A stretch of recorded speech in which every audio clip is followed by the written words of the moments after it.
Botnik, you bottom-dwelling skunk sucker!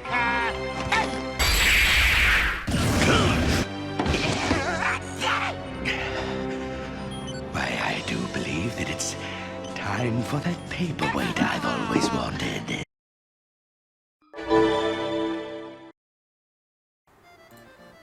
Hello! PlagueVolcarb here with a Smash Ultimate tutorial. You've been hit by it, everyone's been hit by it. Today I'm going to be going over K-Rool's forward throw dash attack combo. Back in the day I did an impressive amount of spreadsheets for this character, and I realised I'm missing out by not putting at least some of these into video form with my newfound editing skills. So I'm starting with something extremely simple, but I'll also explain why it works, as well as some tech that can help you take it further.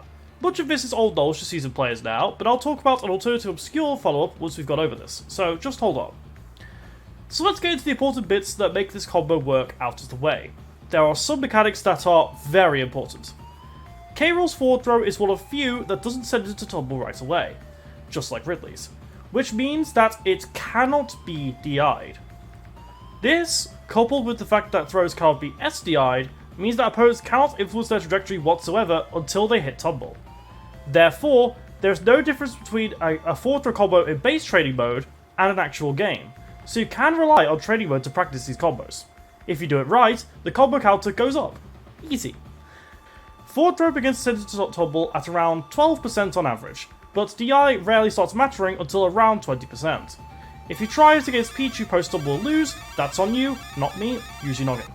Of course, rage can cause tumble to come much earlier, but it usually isn't enough for forward throw dash attack to fail.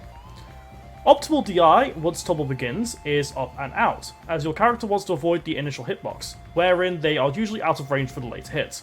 Thereafter, K-Rool is in significant lag, minus 43 overall, usually allowing for a combo from a down air on reaction, but you can get fancy depending on your character. Please punish bad K-Rools for autopiling this combo at the worst of times. They are deceptively bad at identifying when it's possible. Now that you know it is completely on you to fuck this up, let's get into how you do that. Forward throw dash attack at the base level is a free 30% that is easily attainable because of how long K-Rool's dash grab can reach. You start at plus 17 on hit, making the dash attack guaranteed against the entire cast if you're even 10 frames off pressing that A button. He can grab you from a whole battlefield platform away if you're a dash grab tech wizard, so any unsafe button from the opponent should mean you'll get them. From then on, any confirms from landing aerials become very, very easy. However, it can be extended against some characters, starting from a forward air or neutral air, as their damage may not be enough to reach the tumble threshold for those characters. This usually starts at the mid-weights with bigger bodies, but I've landed consistently against Ness because of his terrible knockback animation, so this isn't a concrete rule. A good example of a character you expect out of my description would be probably the Belmonts. They seem like a good one.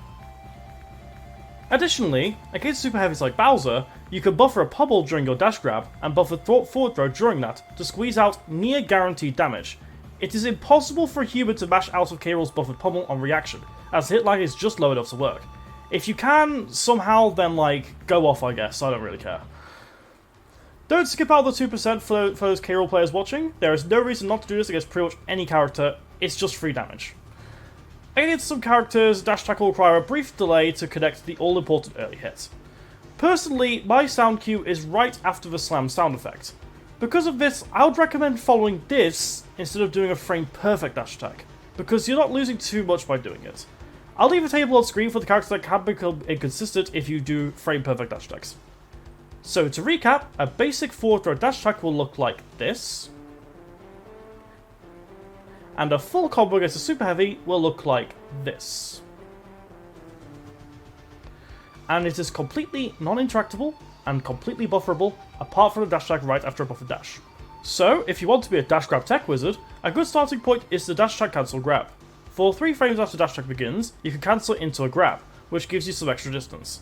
With the range of dash grab also already being incredible thanks to it being Smash 4 Falcon-like and how it drags opponents around, it's far from mandatory, but it's always nice to extend your threat range that little bit more.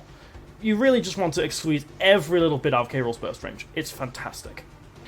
Also, if the opponent is out of range for a dash attack, there is an alternative follow-up, but I don't expect everyone to nail it right away. This involves a technique called pivot cancelling, where you cancel a turnaround run with a tilt attack.